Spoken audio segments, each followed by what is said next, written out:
कार्यक्रम में। सीधे आना चाहता हूं शकील अख्तर जी आपके पास। बजट कवर कर रहे थे आप, सदन के अंदर थे, आज बैठने की जगह थी कि नहीं शकील जी? आज तो और भी नहीं होगी, क्योंकि कल ही खड़े थे तो आज की क्या हालत होगी। दो एक बार मैं भी जब बजट कवर करने जाता था तो बाहर खड़ा रहना पड़ता था, टेलीविजन देख करके उसको समझ लेता था। बाद में ये समझ में आया कि जब टेलीविजन देखना ही है तो यहाँ अपने ऑफिस में, दफ्तर में बैठ के देख लो, वहां जाकर क्यों कॉरिडोर में खड़े रहेंगे। आप कहाँ खड़े थे आज?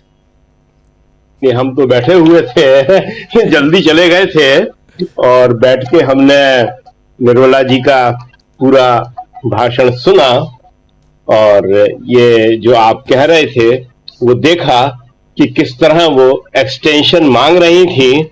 जैसे प्राइवेट नौकरियों में आजकल पहले तो शायद 3-3 साल का होता था, फिर 1-1 साल का वो देने लगे, और अब जो आपने बताया बिल्कुल सही कि 6 महीने का एक्सटेंशन कि अगले बजट तक दे दो।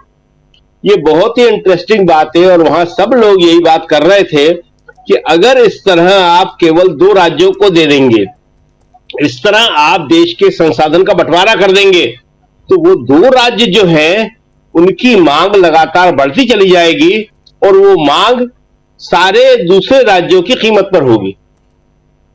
आपने मध्य प्रदेश को कुछ नहीं दिया, आपने राजस्थान को कुछ नहीं दिया, आपने उत्तर प्रदेश को कुछ नहीं दिया, आपने किसी को कुछ नहीं दिया, किसी की आपने समस्याएं सुनी नहीं। बजट से पहले हर राज्य का मुख्यमंत्री, वहां के सांसद सब अपनी अपनी बातें वित्त मंत्री को बताते हैं, वित्त मंत्री के पास सारे के सारे प्रतिवेदन आते हैं, लेकिन उन्होंने किसी को कुछ नहीं सुना। और सबसे मजेदार बात यह है कि इस बजट में जो कांग्रेस का घोषणा पत्र है, जिसे न्याय पत्र कहते हैं, उसका उठा के एक हिस्सा वैसा का वैसा बिना समझे रख दिया। जो अप्रेंटिसशिप योजना है वो सिर्फ इसलिए थी ताकि रोजगार से पहले, नौकरी से पहले हम आपको दिखाने की कोशिश करते हैं। वो इस तरह से लिखी हुई है, शायद दिख रही होगी, हमने निकाल के रखी, आज काफी लोगों को दिखाई। ये इसमें साफ साफ कहा गया है, इसमें ये हिंदी और अंग्रेजी दोनों में है, हम दिखाने की कोशिश कर रहे हैं, शायद दिख रहा हो इसमें। तो ये जो योजना है इसको कांग्रेस ने, राहुल गांधी ने इसलिए रखा था कि रोजगार से पहले, नौकरी से पहले चीन का मुकाबला करने के लिए हमारा युवा ट्रेनिंग करके तैयार हो जाए।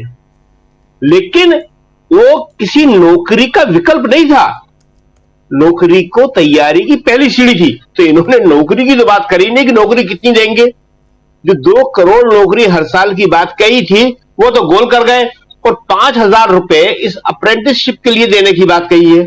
यहां पर भी राहुल गांधी ने 1 लाख रुपए सालाना की बात करी थी, जो 8,000 रुपए प्रति महीने से ज्यादा होता है, उसको आप 5,000 पे ले आए। लेकिन चलिए, कम से कम ये अच्छी बात है कि कांग्रेस के घोषणा पत्र में मुस्लिम लीग को ढूंढते ढूंढते आपकी नजर कहीं नौकरी पे पड़ गई, कहीं युवाओं पे पड़ गई, तो आपने उसके लिए थोड़ा सा करने के कोशिश की है।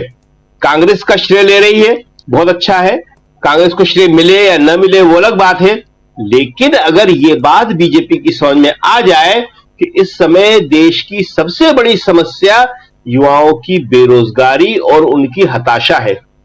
आप कह रहे हैं कि 2014 से पहले देश निराशा और हताशा में डूबा हुआ था, विदेश में जाके कहा भी, इस समय युवा जो है वो सबसे ज्यादा हताशा और निराशा में डूबा हुआ है। आजकल तो खैर जो विजिटर है उनको परमिशन उस घटना के बाद से, जब लड़के कूद गए थे, नहीं मिल रही है, लेकिन फिर भी कुछ वीआईपी लोग जो है बजट सुनने के लिए हर साल आते हैं, इस साल भी आए हुए थे, हमेशा आते हैं। तो वो लोग युवा भी थे, उनमें काफी उम्मीदें लेके आए थे कि शायद अभी नीट को लेके इतनी बड़ी बात हो रही है, अग्निवीर को लेके इतनी बड़ी बात हो रही है, तो युवाओं के लिए कोई बड़ी स्कीम जो है सरकार लॉन्च कर दे, मगर इसमें कुछ नहीं है। ये तो मतलब उस तरह की चीज है कि आदमी को जो बीमारी के लिए उसको ठीक से दवाई देने के बदले उसको एस्प्रिन दे के और कहा कि इससे बुखार उतर जाएगा।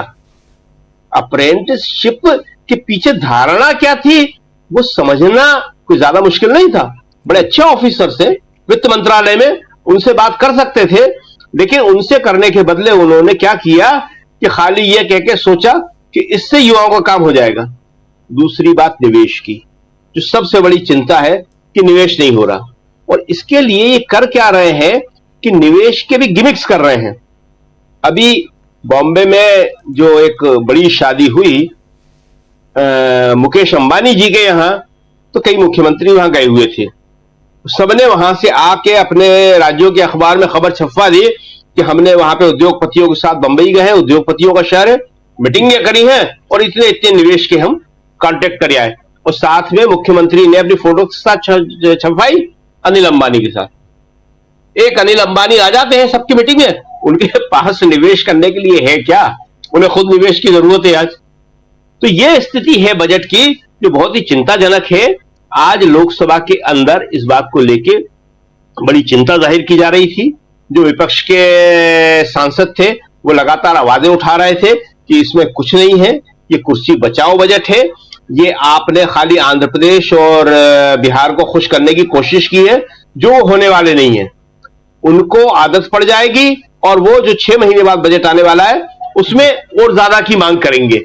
मुख्य मुद्दा था कि छोटी इंडस्ट्री को, मीडियम इंडस्ट्री को किस तरह से वापस खड़ा करें, इंफ्रास्ट्रक्चर को किस तरह खड़ा करें, लेकिन वो कहीं नहीं है। चीन से जो है सामान आने की तादाद बढ़ती चली जा रही है और पूरा देश चीन के बनाए सामान पर डिपेंड हो गया है।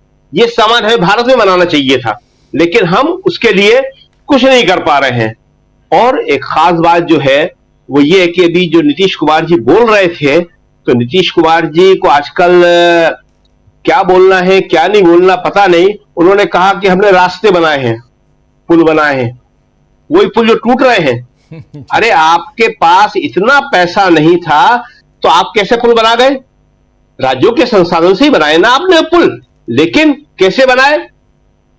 देखिए बिहार की स्थिति लगातार खराब होती जा रही है और ये जो एक धोखा बिहार के साथ केंद्रीय सरकार ने किया है, इसको नीतीश कुमार समझ रहे हैं या नहीं समझ रहे पता नहीं, लेकिन वहां की जनता जो है इसको अच्छी तरह समझ रही है। और ये आज का बजट, कांग्रेस तो इसकी आलोचना कर रही है, विपक्ष तो इसकी आलोचना कर रहा है, लेकिन खुद बीजेपी के जिन राज्यों में सरकार है, जिन राज्यों में सरकार नहीं है, वहां के सांसद, सब सांसद थे, वो भी इससे खुश नहीं है। वो कह रहे हैं कि समान बंटवारा जो होता था पहले वो नहीं किया गया है। भाई हमें भी कुछ चाहिए था, हम भी जीत के आए हैं, लेकिन किसी को भी कुछ नहीं मिला इस बजट में। और केवल जिसे कहते हैं गिमिक्स है, जो 10 साल से सरकार कर रही थी, पिछले 10 बजटों में कर चुकी थी। गिमिक्स मतलब कि लोगों को बहकाना, लोगों को बहलाना, झुंझुना पकड़ा देना, एक जादू दिखाने की कोशिश करना कि देखिए टोपी में से कबूतर निकल सकता है। तो वही सारी चीजें हैं इस बजट में और ये बहुत निराश करने वाला बजट है। आप जो बता रहे थे इंडिया की बड़ी इंपॉर्टेंट बैठक अभी चल रही थी, उस बैठक में यही तय हुआ है कि संसद के अंदर और संसद के बाहर जनता को इस बजट की और मोदी सरकार की सही तस्वीर दिखाई जाएगी और वो काम कल से शुरू होने वाला है। जी बिल्कुल जी कल से प्रोटेस्ट करने जा रहा है इंडिया